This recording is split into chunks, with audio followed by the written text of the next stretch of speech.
네, 안녕하십니까? 자, 이번 시간에는 우리 부가가치세 기본 이론 내용 학습해 보도록 하겠습니다.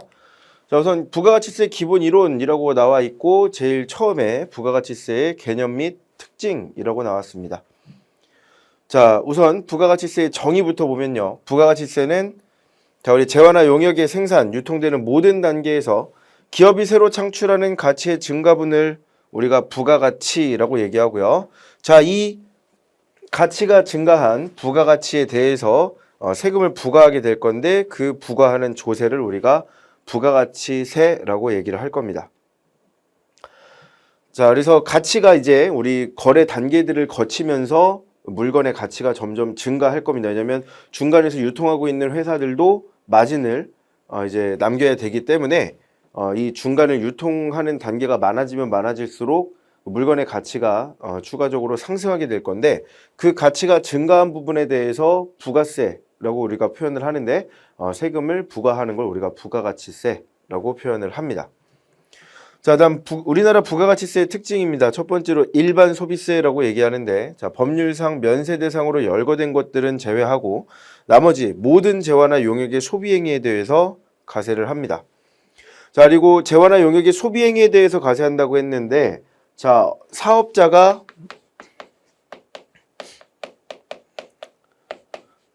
공급하는 재화와 용역에 대해서 과세를 합니다.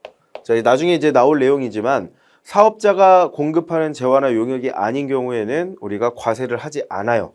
그래서 이제 요즘에는 중고로 거래하는 이런 플랫폼이나 아니면 이제 사이트 같은 것들도 많은데 그런 데서 거래할 때는 이제 말 그대로 일반인들끼리 거래할 때는 부가가치세가 과세되지 않고 그 다음에 이제 그 중고 거래하는 사이트에도 이제 사업자들이 이제 물건을 판매하는 경우가 있는데 그런 경우에는 이제 부가가치세가 과세가 될 겁니다. 자, 그래서 이 앞에 재화나 용역의 소비행위에 대해서 과세한다라고 표현을 했는데 사업자가 공급해야 하고요. 여기서 얘기하는 사업자는 부가가치세법상 사업자입니다.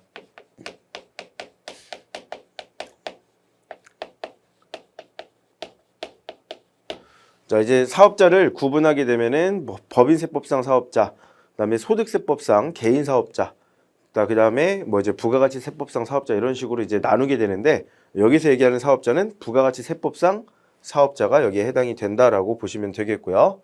자, 계속해서 전단계 세액공제법이라고 하는 방법을 사용을 하겠대요. 자, 보면은 매출세액이라고 해서 매출한 금액, 매출액 곱하기 자, 세율. 자, 이렇게 해서 계산한 게 매출세액인데 여기에서 매입세액을 차감해서 우리가 부가가치세를 계산을 합니다. 그래서 밑에도 나와 있지만 매출세액에서 매입세액을 차감해서 우리가 납부 혹은 환급세액이라고 하는데 이 세액을 계산을 합니다. 자, 그래서 매출액의 세율 곱한 거 여기까지는 이제 우리 방금 앞에서 봤던 매출세액이 되는 거고요. 자, 세금계산서 등으로 입증된 매입세액. 자, 매입세액이라고 다 빼주는 게 아니라 우리가 입증된 매입세액에 대해서만 차감을 해주는구나 라고 우리가 미리 체크를 할 수 있겠죠. 그래서 납부 환급세액이 계산이 되는 전단계 세액공제법. 자, 이걸 이제 헷갈리게 하려고 다른 말로 전단계 거래액 공제법이라고 하는 걸 사용하는 경우가 있다라고 얘기를 하는데 전단계 거래액 공제법은 우리가 사용을 하지 않고요. 전단계 세액공제법을 사용을 하고 있다라고 잘 체크해 주시고요. 자, 다음 간접세입니다. 자, 납세 의무자라고 하는데 여기 납세 의무자는 하고 나왔는데 납세 의무자를 우리가 납세자라고 부를 거예요. 자, 납세자는 재화나 용역을 공급하는 사업자인데 자, 담세자. 자, 세금을 실질적으로 부담하는 사람. 세금을 부담하는 사람을 우리가 담세자라고 얘기합니다. 자, 납세자와 담세자라고 얘기하는데 이들이 일치하면 우리가 소득세법이나 법인세 이런 것들이 이제 적용되는 경우에 소득세와 이제 법인세의 경우에는 납세자와 담세자가 일치하는 이걸 우리가 직접세라고 부르는데요. 자, 우리 부가가치세는 납세자와 담세자가 일치하지 않는 이제 이걸 우리가 부가가치세가 대표적인데 얘는 우리가 간접세라고 부를 거다. 납세자는 여기서 얘기하는 이제 부가가치세법상 사업자들을 얘기하는 거고요. 자, 일단 담세자는 이제 우리가 최종 소비자들을 얘기를 합니다. 그래서 최종 소비자들이 세금을 이제 나라에서 부과를 했을 때, 과세를 했을 때 세금을 납부하는 사업자들이 있는 거고, 그 다음에 세금을 부담해야 되는 최종 소비자, 담세자들이 있다. 이렇게 정리를 하시면 되겠고요. 자, 여기 관련한 내용들은 좀 이따 제가 그림을 하나 그리면서 다시 설명을 하도록 하겠습니다. 자, 다음 소비형 부가가치세라고 나왔네요. 자, 총 매출액에서 중간재 구입액과 자본재 구입액을 차감해서 부가가치를 산출할 거고, 그러니까 우리가 가치가 증가한 부분을 산출을 해낼 거고, 중간재와 자본재 구입 비용을 차감하기 때문에 부가가치는 우리가 총 소비한 금액과 일치한다라고 얘기를 하고 있습니다. 자, 다음 소비지급과세 원칙인데요. 자, 소비지급과세 원칙이라고 하면 소비되는 나라에서 과세를 하는 게 원칙이다라는 뜻입니다. 그래서 우리나라는 생산지국, 우리나라 이제 생산한 곳에서 수출할 때 부가가치세를 과세하지 않고 소비하는 나라에서 소비지국에서 과세할 수 있도록 하는 소비지국과세 원칙을 채택하고 있다. 자, 대한민국에서 자, 미국으로 수출을 한다고 해보겠습니다. 자, 여기를 이제 우리나라 영토에서 이제 수출 통관 절차를 거치는 구역을 우리가 보세 구역이라고 얘기를 해요. 자, 여기를 거쳐서 통관 절차를 완료한 상태에서 배에다 물건을 이렇게 싣습니다. 이걸 우리가 선적했다라고 표현을 하죠. 자, 이 배에다 실어주면 선적했다라고 표현을 하는데 이게 이제 미국으로 수출이 되는 거죠. 자, 그러면 100만 원짜리 휴대폰을 하나 판다고 해볼게요. 우리나라의 세율은 10%를 적용하고 있기 때문에 우리나라에서 이 휴대폰을 소비하면 부가가치세가 10만 원이 붙어야 됩니다. 자, 그래서 이렇게 과세를 해서 넘길 때와 그냥 넘길 때를 비교를 해볼 건데, 자, 이 10만 원이 붙어서 미국으로 수출되게 되면 110만 원짜리 휴대폰이 넘어가는 걸로 계산이 되고요. 미국도 예를 들어서 부가가치세가 10%다라고 하면은 11만 원만큼 부가가치세가 더 붙겠죠. 그럼 최종 소비자들은 121만 원을 줘야 이 휴대폰을 구입할 수 있습니다. 자, 이러면 이제 소비자 입장에서는 엄청나게 물건을 구입할 때 고민이 될 거예요. 왜? 아니, 대한민국에서는 100만 원에 판다는데 저긴 부가가치세 붙이면 10만 원만 붙어서 110만 원에 우리가 구매를 할 수 있는데 왜 우리나라에서 이걸 사면 11만 원이나 세금을 더 내고 사야 되는 거지? 라고 생각을 할 겁니다. 자, 우리가 물건을 구매할 때 따지는 것들이 여러 가지가 있어요. 뭐 기능도 따질 거고 디자인도 따질 거고 또 물건을 만드는 회사의 이제 브랜드도 따질 거고 흔히 이제 명품이라고 하는 것들은 이제 뭐 로고가 좀 잘 보이는지 뭐 이런 것들을 좀 따져서 이렇게 우리가 물건을 구입을 하는데 우리가 구입할 때 따지는 것 중에 또 큰 것 중에 하나가 가격입니다. 자, 이왕 기능이 같고 디자인이 같고 어떤 가치가 비슷한 물건들이라면 가격이 한 푼이라도 싼 걸 사고 싶을 거예요. 자, 그럼 이제 소비하는 나라 입장에서 소비자들은 그렇게 생각하는데 수출하는 나라 입장에서도 세금을 10% 받고 넘기는 것과 그냥 넘기는 것을 비교해 봤을 때 그냥 0%로 여기 나와 있는 것처럼 0%의 세율을 적용해서 넘기는 게 이 수출하는 나라에 훨씬 더 유리해요. 무슨 얘기냐면 자, 물건이 팔려야 세금을 받을 수 있잖아요. 근데 100만 원짜리를 121만 원에 판매하게 되면 소비가 잘 안 이루어지겠죠. 이걸 구매하는 사람이 별로 없을 겁니다. 자, 이 수출하는 재화들은 외국에 나가서 물건을 판매할 때는 가격 경쟁력이 엄청나게 중요합니다. 근데 여기서 세금을 붙여서 수출을 하게 되면은 가격 경쟁력을 잃게 되는 거죠. 그래서 가격 경쟁력을 유지하기 위해서 10%로 과세를 안 하고 0%로 과세해서 넘기는 거예요. 자, 0%로 과세해서 넘기면 100만 원짜리 휴대폰이 넘어가는 거고, 자, 여기서 10만 원만큼 부가가치세를 붙이면 110만 원에 휴대폰을 구매할 수 있게 되는 거죠.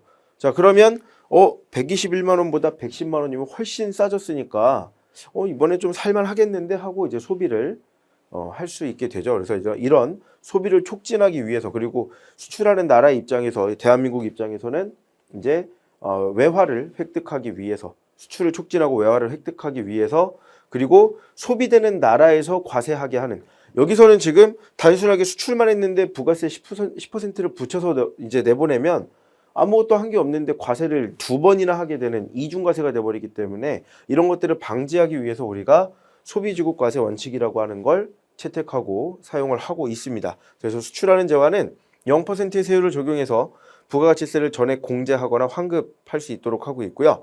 수입하는 재화는 국내 생산 재화와 동일하게 부가가치세를 부과합니다. 그러니까 반대로 미국에서 우리나라로 물건이 들어왔다. 그럼 우리나라에서 소비되는 거니까 우리나라에서 10%만큼 부가가치세 과세해서 물건을 유통시키면 되는 거고요. 마찬가지로 미국에서도 그러면 0%를 곱해서 우리나라로 넘겨줄 거예요. 이걸 우리가 상호주의라고 하는데, 아직 여기에는 이제 언급은 안 돼 있는데, 상호주의가 뭐냐면 우리나라에서 0%로 영세율을 적용해서 미국으로 물건을 넘겨주면 미국도 우리나라에 물건 넘길 때 0%로 상호 간에 같은 이제 세율을 적용을 해줘야 된다라는 소리입니다.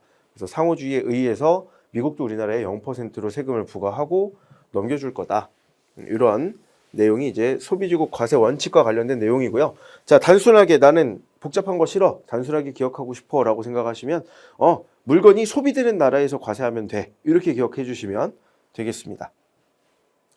자, 다음 납세 의무자 관련한 내용인데, 자, 이 납세 의무자 관련한 내용을 보기 전에 우리 한번 그 부가가치세와 관련해서 우리가 부가가치가 도대체 어떻게 창출되는 거고 이걸 우리가 어떻게 과세할 건지를 좀 한번 얘기를 해보겠습니다.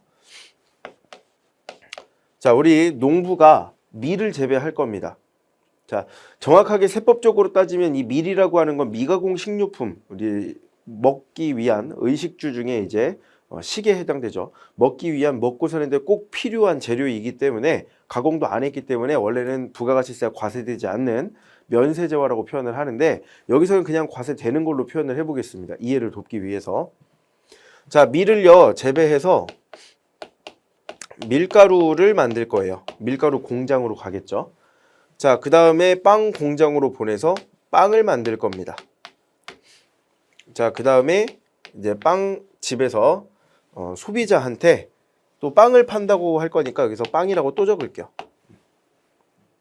자, 이렇게 한번 얘기를 해보겠습니다. 그럼 여기서는 이제 농부가 밀을 재배해서 어디다가 밀가루 공장에다가 밀을 넘겨줘서 이제 밀가루를 생산하도록 하는 거죠. 자, 밀가루를 생산하고 나면은 빵 공장에다가 밀가루를 보내줘서 빵을 만들도록 하고요. 빵이 만들어지면 이제 제과점이라고 할까요? 뭐 빵집이라고 해도 되고, 제과점에다가 빵을 배달해주면 여기서 빵을 판매할 겁니다. 누구한테? 우리가 흔히 얘기하는 최종 소비자.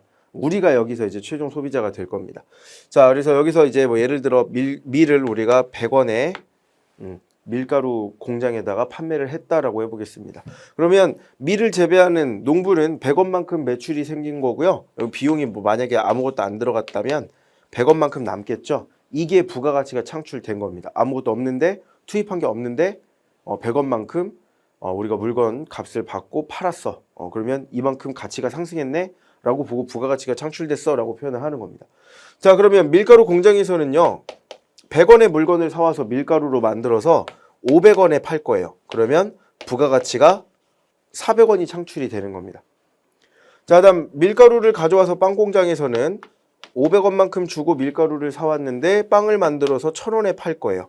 그러면 또 500원이라고 하는 부가가치가 창출되는 거고요. 자, 빵집에서는요 1000원에 빵을 사와서 3000원에 소비자한테 팔 겁니다. 그럼 2000원만큼 우리 부가가치가 창출된 거고, 자, 우리 소비자들은 3000원을 소비한 걸로 끝나겠죠. 자, 그러면 여기에 이제 부가가치세라고 하면 여기에 이제 10%만큼 세율을 곱해주는 걸 얘기합니다. 그러면 여기에는 10원만큼 부가가치세가 붙겠죠. 그래서 납부할 거 10원. 자, 그러면 10원만큼 우리는 밀가루 공장은 10원만큼 부가가치세를 납부를 하고 다음 빵 공장한테 50원을 받을 거예요. 여기 500원에 50원. 그래서 40원만큼을 나라에 납부를 하면 되겠죠. 자, 그 다음에 빵 공장에서는 50원을 내고 우리가 물건을 받아왔는데 물건을 판매할 때 부가가치세 100원을 받을 겁니다. 그래서 내가 나라에 납부할 거 50원. 자, 마찬가지로 제과점에서도 100원을 주고 매입을 해왔는데 팔 때는 300원을 더 받을 거예요. 그래서 200원만큼 나라에 납부를 할 거다. 자, 그 다음에 우리 소비자들은요. 300원만큼 부가가치세를 더 납부를 하고 물건을 소비를 하겠죠. 자, 그러면 이 소비자가 담세자고요. 이 앞에 있는 농부, 밀가루 공장, 빵 공장, 제과점 이런 사람들이 이제 앞에서 얘기했던 납세자들이 됩니다. 자, 납세자들은 이제 세금을 납부를 할 거라고 했는데 여기 10원, 40원, 50원, 200원을 납부할 거예요. 다 합치면 300원을 납부를 하게 됩니다. 자, 납부를 납세자들이 300원을 했는데 결국 부담은 누가 하는 거예요? 최종 소비자, 담세자인 최종 소비자가 부담을 하게 됩니다. 그래서 납부하는 금액이 300원인데 결국은 누가 부담한 거다? 다 최종 소비자들이 부담하는 거다. 그래서 납부하는 사업자들과 납세자들과 부담하는 담세자가 일치하지 않는 뭐다? 간접세다라고 얘기를 했었습니다. 자, 그리고 앞에서도 말씀드렸지만 부가가치가 창출됐다라는 거는 우리가 소비한 것보다 판매한 게 가격이 더 올라가면서 남는 돈이 이게 부가가치가 되는 거고 여기에 이제 10% 곱해진 게 부가가치 세라고 표현하는 애가 되는 거다. 이렇게 구분을 좀 잘 해주시면 되겠고요. 이런 그림 같은 거 이제 그려 드릴 때는 뭐 연습장이나 이런 데다가 좀 정리를 하면서 체크를 좀 잘 해주시면 좋겠습니다.